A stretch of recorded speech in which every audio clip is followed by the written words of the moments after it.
मुन्ना शुक्ला के बयान से बिहार की सियासत गर्म हो चुकी है। ऐसे में बता दें कि मुन्ना शुक्ला ने कहा, जिस बयान को लेकर कहीं ना कहीं एक जाति कहीं ना कहीं गुस्से में, अनुसूचित जाति शब्दों का इस्तेमाल उन्होंने किया है, जाति सूचक शब्द का इस्तेमाल किया है। हमारे साथ बात करने के लिए कांग्रेस के विधायक प्रतिमा दास हैं, जो महिला भी हैं और जिस जाति से आती हैं मैडम, उस जाति को लेकर विवाद शुरू हो गया है बिहार में। और मुन्ना शुक्ला ने जिस तरीके से शब्दों का इस्तेमाल किया, वो राबड़ी आवास पहुंचे थे अपने टिकट लेने के लिए।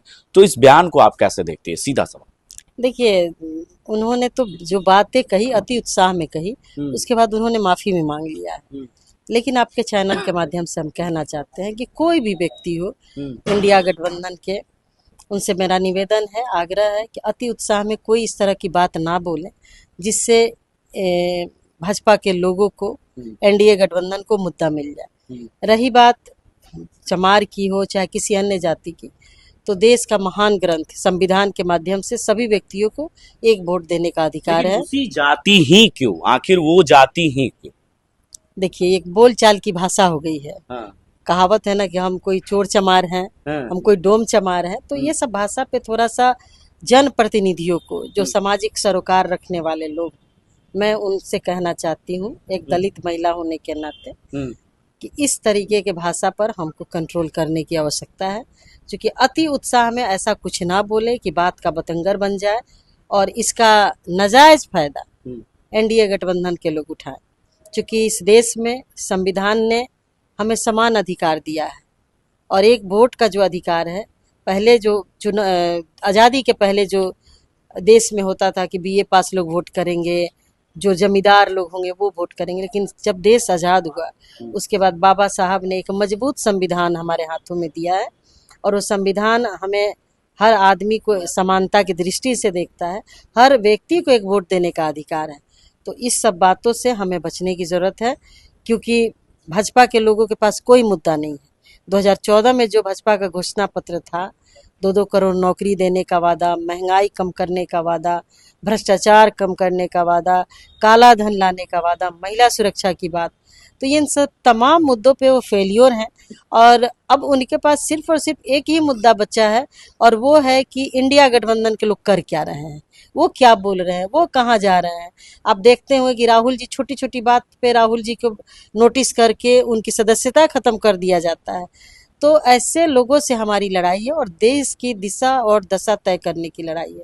तो हम सबको मजबूती के साथ लड़ने की ज़रूरत है। और वैसे भी हम लोग इंडिया गठबंधन के लोग इंटैक्ट हैं, बहुत मजबूती से बिहार में लड़ेंगे और हमारी पूरी कोशिश है कि हम 40 सीट पे चुनाव जीतें। नहीं लगता कि बिहार में बाहुबलियों के सहारे ही बिहार की सियासत हो रही है? चाहे अशोक महतो की पत्नी को टिकट मिला हो या मुन्ना शुक्ला की पत्नी को टिकट मिल रहा हो। देश की दिशा और दशा तय करने की लड़ाई है, तो हम सबको मजबूती के साथ लड़ने की ज़रूरत है। और वैसे भी हम लोग इंडिया गठबंधन के लोग इंटैक्ट हैं, बहुत मजबूती से बिहार में लड़ेंगे और हमारी पूरी कोशिश है कि हम 40 सीट पे चुनाव जीतें। नहीं लगता कि बिहार में बाहुबलियों के सहारे ही बिहार की सियासत हो रही है? चाहे अशोक महतो की पत्नी को टिकट मिला हो या मुन्ना शुक्ला की पत्नी को टिकट मिल रहा हो या लवली आनंद, जो आनंद मोहन की पत्नी को टिकट मिला हो। हम किसी पार्टी की बात नहीं कर रहे हैं, लेकिन एक तौर पे कह सकते हैं कि बाहुबलियों के सहारे बिहार चल रहा है क्या? देखिए, ये तो अब जनता तय करेगी। आप किसको टिकट देते हैं, नहीं देते हैं, क्या करते हैं।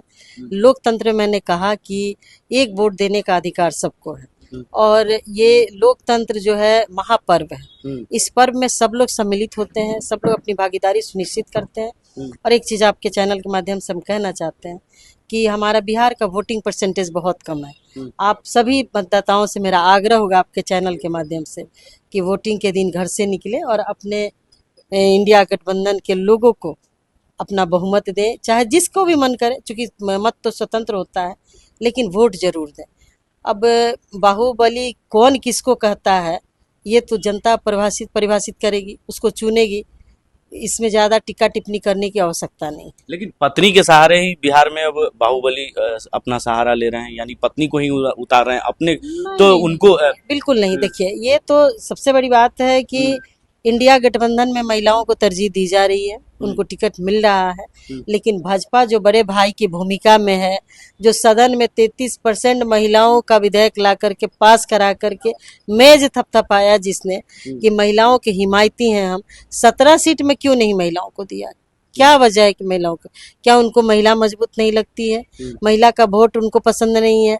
महिला नेतृत्व उनको अच्छा नहीं लगता? एकमात्र बीजेपी की एमपी थी आदरणीय रामा देवी जी, उन मैडम का टिकट इन लोगों ने काट दिया। तो जब आप टिकट एक महिला का काटते हैं तो आप दिए क्यों नहीं भाई? तो ये लोग तो महिला विरोधी हैं, और ये हमने कहा ना कि ये हमारे ही अंदर मुद्दा खोजेंगे कि कौन ऐसा मुद्दा मिले जिसके द्वारा मेरी नैया पार हो जाए, लेकिन ऐसा कुछ होने वाला नहीं। बिहार की जनता बहुत जागरूक है, बहुत होशियार है, और उनको पता है कि ये चुनाव जो है देश की दशा और दिशा तय करेगी। अपने नौजवान बेटों के लिए वो वोट करेंगी, महिला अपनी सुरक्षा के लिए वोट करेंगी, महंगाई के खिलाफ वोट करेंगी, और इंडिया गठबंधन चुनाव जीतेगा। अंतिम सवाल मैडम, आपको दिल्ली में होना चाहिए था, आज लोकतंत्र बचाओ रैली है, उस रैली में आप क्यों नहीं गई? देखिए, हम लोग का अभी लोकसभा चुनाव चल रहा है, चाहे फर्स्ट फेज का नॉमिनेशन खत्म हो गया, उसमें मैं प्रवक्ता भी हूँ प्रदेश में, तो बहुत सा ऐसा कार्यक्रम होता है कि सबको बांटा गया रहता है। कुछ लोग मीडिया देखते हैं, कुछ लोग धरना प्रदर्शन में जाते हैं, कुछ लोग कैंपेनिंग में जाते हैं, तो मुझे यहाँ का काम दिया गया, इसलिए मैं यहाँ पे हूँ। केजरीवाल जी की पत्नी भी उस रैली में शामिल हो रही हैं, हेमंत सोरेन की पत्नी भी पहुंची हैं, सोनिया गांधी से मुलाकात हुई है, तो क्या कहेंगे? देखिए, एक महिला नेता एक दूसरी महिला से औपचारिक शिष्टाचार मुलाकात करती, इसमें कोई बुराई नहीं। लेकिन कब जब फंस चुकी हैं उनके पति, तब मामला, इस मामले को ईडी और सीबीआई का मामला चल रहा है, तब इसी समय सोनिया गांधी का याद आया। देखिए, सब न्यायालय, सर्वोच्च न्यायालय पे सबकी आस्था है, हम भी इस देश के नागरिक हैं, मुझे भी उस पर आस्था है, तो ये सब बातों पे जो मामला न्यायालय में है उस पर कोई टिक्का टिप्पणी नहीं। तो देखिए, हमारे साथ प्रतिमा दास थी जो कांग्रेस की विधायक हैं, उन्होंने साफ शब्दों में कहा कि भाजपा को कोई मुद्दा नहीं है, भाजपा सिर्फ मुद्दा इंडिया गठबंधन के अंदर खोजती रहती है। चाहे राहुल गांधी कुछ भी बोलते हों तो उससे मुद्दा बनाकर जनता के बीच गलत मैसेज दिया जाता है, लेकिन आने वाले जो लोकसभा चुनाव हो रहे हैं उसमें जनता इसका जवाब एनडीए के अंदर जरूर देने का काम करेगी। अपने सहयोगी वीडियो जर्नलिस्ट दिवाकर ठाकुर के साथ मैं संजय कुमार, आप देखते रहे लाइव इंडिया हर पल पटना।